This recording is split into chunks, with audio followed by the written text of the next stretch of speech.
Court कचहरी में अब आपके लाखों रुपए बचाएगा सुप्रीम कोर्ट का ये जजमेंट। सुप्रीम कोर्ट का एक ऐसा जजमेंट आ गया है जिसके इस्तेमाल से अब आपको कोर्ट कचहरी के ज्यादा धक्के भी नहीं खाने पड़ेंगे और आपके लाखों रुपए बचेंगे। तो क्या है इस जजमेंट में और किस तरह आप इस जजमेंट का कर सकते हैं इस्तेमाल, इसी टॉपिक के ऊपर आज की इस वीडियो में हम बात करेंगे। इस वीडियो को बिना स्किप करे शुरू से लेकर एंड तक पूरा जरूर देखना, कहीं से भी स्किप मत करना ताकि पूरी जानकारी आप लोगों को ठीक से समझ में आ सके। और वीडियो शुरू करने से पहले मैं आप सबसे कहना चाहता हूं कि अगर आप मेरे इस चैनल पर पहली बार आए हैं या आपने मेरा ये चैनल अभी तक सब्सक्राइब नहीं किया है तो चैनल सब्सक्राइब करके नोटिफिकेशन बेल आइकन पर जरूर क्लिक कर देना, जिससे आने वाली सभी वीडियोस का नोटिफिकेशन सबसे पहले आपके पास पहुंचे और आप कोई भी वीडियो मिस ना कर पाओ। और अगर आपने अभी तक हमें सोशल मीडिया जैसे कि फेसबुक या इंस्टाग्राम पर फॉलो नहीं किया है तो इस वीडियो के डिस्क्रिप्शन में मैंने हमारे सभी सोशल मीडिया अकाउंट्स के लिंक दे दिए हैं। इस वीडियो के डिस्क्रिप्शन में जाकर उन लिंक्स पर क्लिक करके आप हमें सोशल मीडिया पर भी फॉलो कर सकते हैं। और अगर आपका भी कोई कोर्ट केस चल रहा है और उस केस से रिलेटेड आप पर्सनली मुझसे कॉल पर बात करके लीगल कंसल्टेंसी चाहते हैं तो स्क्रीन पर दिए गए नंबर पर आप मुझे व्हाट्सएप करके हमारी मेंबरशिप ज्वाइन कर सकते हैं और मेंबरशिप ज्वाइन करके आप डायरेक्ट कॉल पर मुझसे बात कर सकते हैं। तो चलो दोस्तों, आज की इस वीडियो को आगे कंटिन्यू करते हैं। कोर्ट कचहरी में आप लोग जाते हो, आपके पक्ष में फैसला नहीं आता, आप अपील में ऊपर चले जाते हो, ऊपर जाते हो वहां पर भी आपके पक्ष में कोई फैसला नहीं आता तो आप सुप्रीम कोर्ट चले जाते हो। अब सुप्रीम कोर्ट जाने का मतलब आप लोगों को पता ही है क्या है,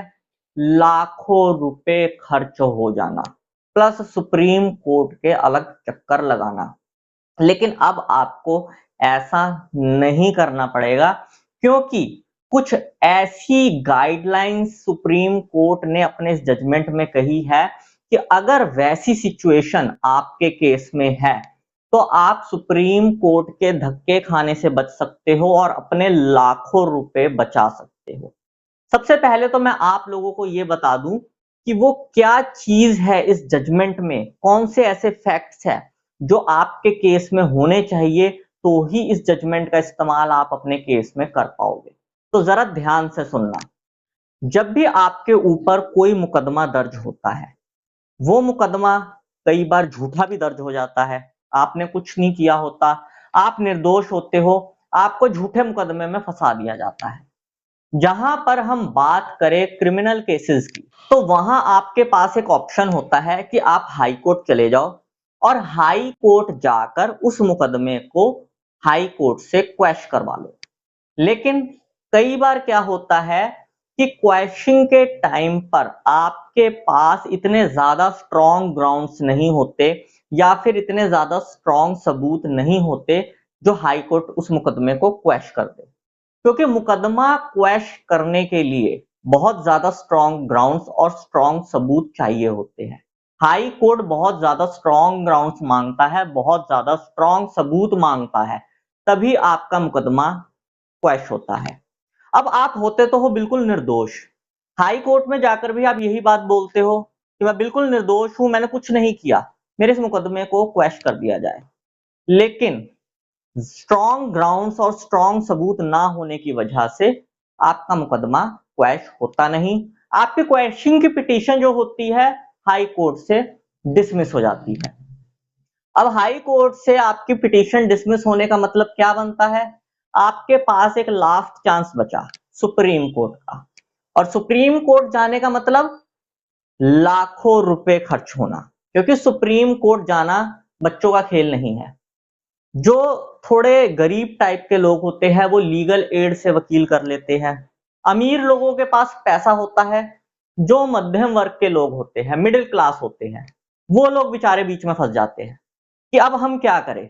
लाखों रुपए सुप्रीम कोर्ट में कैसे खर्चे, हम निर्दोष हैं, हमने कुछ नहीं किया, फिर भी हम इस मामले में फंस चुके हैं, अब हमारे पास कोई ऑप्शन नहीं है।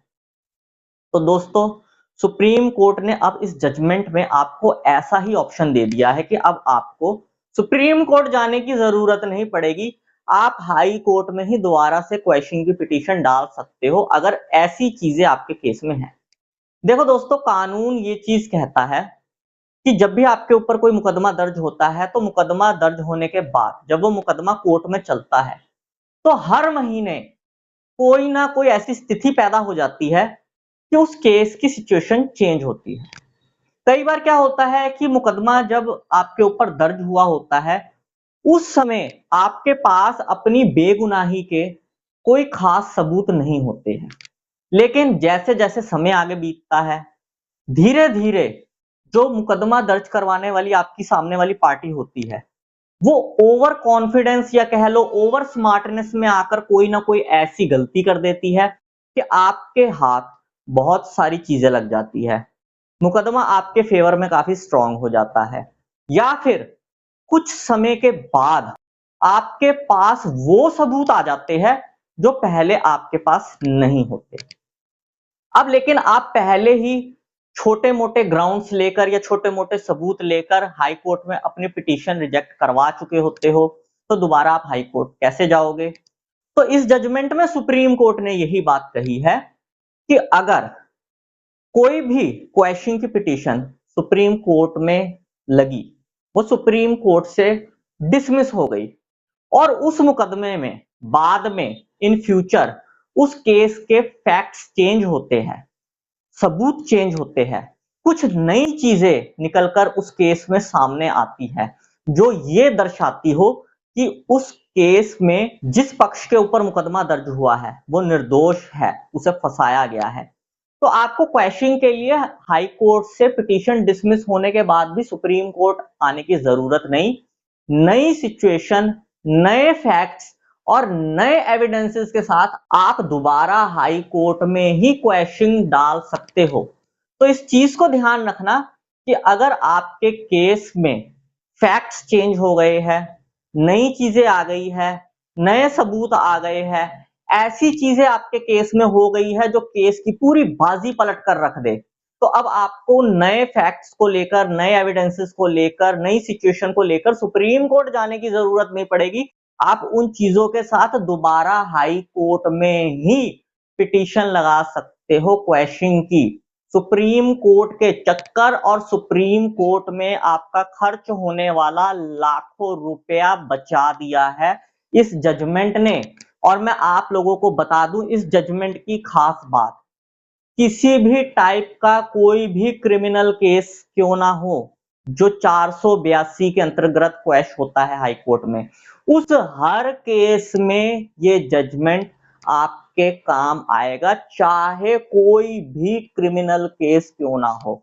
ध्यान रखना, सिविल केस में ये ज्यादा काम नहीं करेगा, ये काम करेगा क्रिमिनल केसेस में ही, जैसे आईपीसी की धारा 498A, बीएनएस 85, डीवी एक्ट, या फिर कोई भी क्रिमिनल केस हो, कोई भी क्रिमिनल केस 420 वगैरह का कोई भी क्रिमिनल केस क्यों ना हो, सब में ये जजमेंट आपके काम आएगा। दोस्तों, जिस जजमेंट के बारे में मैं बात कर रहा हूं उसका नाम आप लोगों को स्क्रीन पर शो हो रहा होगा। इस नाम को आप गूगल पे सर्च करके डाउनलोड कर सकते हैं और आप इस जजमेंट को अपने केस में इस्तेमाल कर सकते हैं। बस यही जानकारी दोस्तों आज की इस वीडियो में मैं आप लोगों को देना चाहता था। उम्मीद करूंगा आपको ये जानकारी पसंद आई होगी। अगर आपको ये जानकारी पसंद आई हो तो इस वीडियो को लाइक जरूर कर देना, इस वीडियो को बाकी लोगों के साथ भी शेयर कर देना ताकि बाकी लोगों तक भी ये जानकारी पहुंच सके। और अगर आप लोगों का मेरे लिए कोई सजेशन हो तो कमेंट बॉक्स में जरूर लिखना। मैं मिलता हूं आपसे अगली वीडियो में। Thank you very much.